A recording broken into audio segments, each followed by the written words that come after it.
watching Fox 10 Phoenix. Now. Fox 10 News alert from overseas. We have been following for you all morning long. A massive fire in the United Kingdom causing travel troubles for hundreds of thousands of people all over the globe. So the fire at an electricity substation in West London forced the closure of Heathrow Airport. Imagine the domino effect that is going to take place here today as a result. There are so many different connections that take place there at Heathrow. This is a look here at the flames from overnight.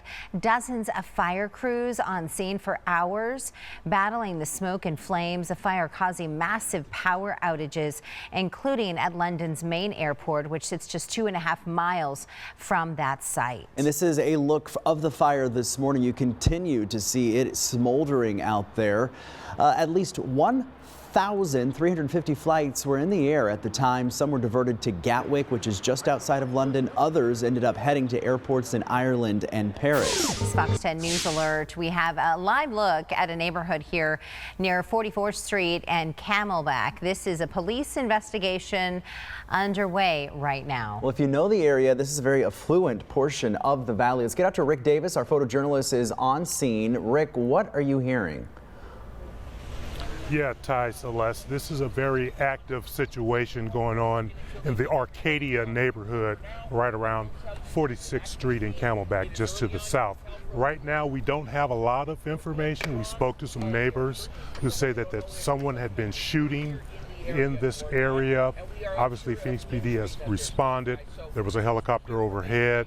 So we don't have anything official, but it sounds like some type of active shooting that was going on in this Arcadia neighborhood just moments ago, and it's still very active. So, as we speak, there's still detectives coming. Go ahead, Celeste. Rick, do you know if that shooting was taking place like out in the street or a yard, or was it in a home? That is a good question. The street in question is called Calle Del Mundo or Del Monteo. As you can see, I'm zooming into that street location right there, and it's just to the south of that location where all the action is going on. All right, Rick Davis, if you get any new information, we've got about an hour left of our show. If you get any new information, let us know, and we'll try and get you the very latest updates there. But again, a pretty active situation right in the area of 44th Street and Camelback. Follow up on the desperate search for a South Korean family who vanished while on vacation in Arizona. So we're now hearing from investigators who still don't know if they were involved in that massive pileup on the I-40 last week. So Dominic Newland is live with the very latest on this. And this is such a heartbreaking story. It is. Good morning. And really just a lot of unanswered questions here. The family, they missed their flight back home, and then Arizona was the last place that they were seen. So let's talk a little bit about this family members. There's 3 currently missing. This dates back to March 13th. So you can see here on your screen, Ji-yeon Lee, Tae-hee Kim, and Jun-hee Kim. They were driving from the Grand Canyon to Las Vegas, and that afternoon, their 2024 BMW rental with California plates was pinged on I-40 outside of Williams near Devil Dog Road, and that was right around the time of the deadly pileup. The Coconino County Sheriff's Office says they haven't been able to ping the car since, and investigators haven't seen any activity on the family's cell phone.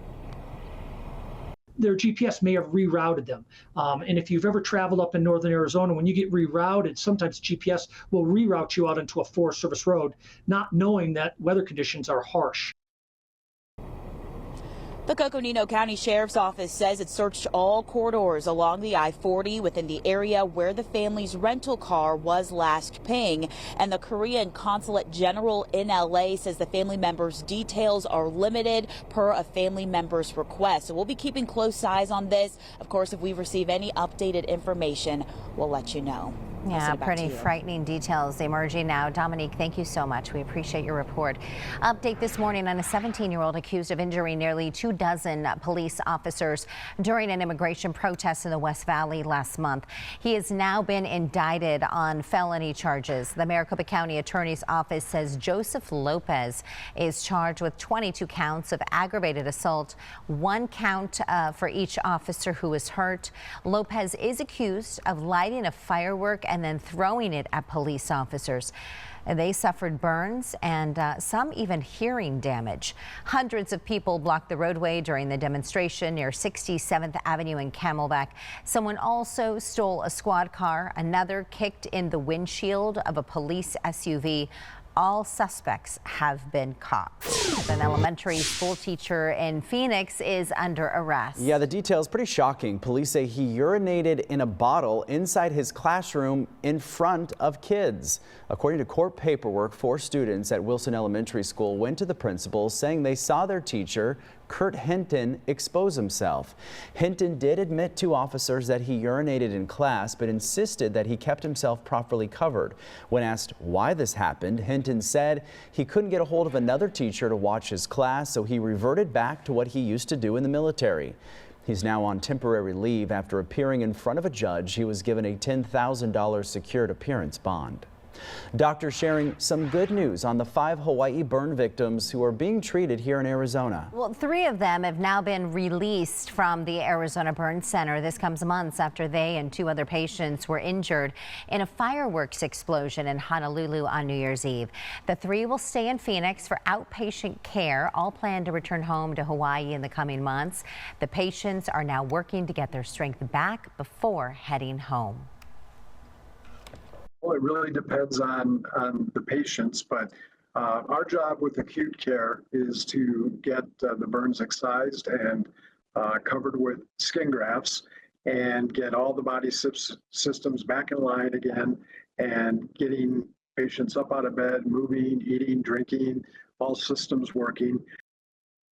Lots of physical therapy and rehab will be needed in the years to come, but doctors say they will have plenty of support from family and friends. Arizona's traditional wildfire season begins in May and June. Yeah, so it's right around the corner, so this is the perfect time for fire departments to prepare homeowners. Firefighters say clearing defensible space is key. That includes removing trees and dry brush and bushes anywhere from 20 feet around your house. Phoenix Fire also identified some 41,000 acres at risk of wildfires in the valley. There will be a new emphasis on 911 calls this summer, where even small brush fires will bring a big response. Okay, the report is it's a small brush fire behind our house. We know with wind and fuel how fast that can go. We're not messing around. That's a first alarm fire for us. We like to say we can always turn trucks around. So for more safety tips, you can visit our website. We have them listed there, fox10phoenix.com. Time now 7:32. The COVID pandemic may have happened 5 years ago, but the effects it had on everyday life still lingering for some. So this includes education, with schools being forced to close and changes they weren't ready for. Virginia Tech Associate Professor Donna Fortune says teachers during the pandemic had to adapt to hybrid classrooms and new tech, and so did children and their parents. It was new to them too. This led to teacher burnout and staffing shortages. Students, particularly in low-income areas, also faced disparities in access to technology, and mental health also suffered during COVID. You might have lost some ground educationally, but it's going to look different for everybody, right? Some students are going to have felt more lost than others. But that's what teachers are good at, helping us understand how to meet the needs of all of those students. Now schools are prioritizing students' mental health more than ever. The Pentagon restoring some web pages focused on the important role of the Navajo code talkers during World War II. Yes, listen to this. This was after they were removed this week, causing some swift backlash. The White House officials confirmed that the Navajo Nation that an artificial intelligence powered review process eliminated the use of the word Navajo. It was part of the executive order to cut diversity, equity, and inclusion. Thousands of other pages the Defense Department deleted remain offline. They honor contributions by women and minority groups. An article honoring baseball player Jackie Robinson's service in the armed force was also removed, but has since been put back up. Back in the valley here, 22 Arizona tribal flags have been taken down from the Phoenix Veterans Affairs Hospital. The chairman of the White Mountain Apache tribe saying the move disrespects the Native men and women who served in the U.S. Armed Forces. But the VA said it was following new flag guidance, which only allows federally recognized Indian tribes flags to fly during dignitary visits. or special ceremonies. Well, if you're going to be driving around the valley this weekend, you may want to plan for some extra time. And that's because we have quite a few road closures out there, so let's get right into it. They include westbound I-10 closing between 35th and 83rd Avenues from 9 p.m. tonight until 2 p.m. tomorrow. Then eastbound I-10 will be closed between 83rd and 35th from 9 p.m. tomorrow to 2 p.m. on Sunday.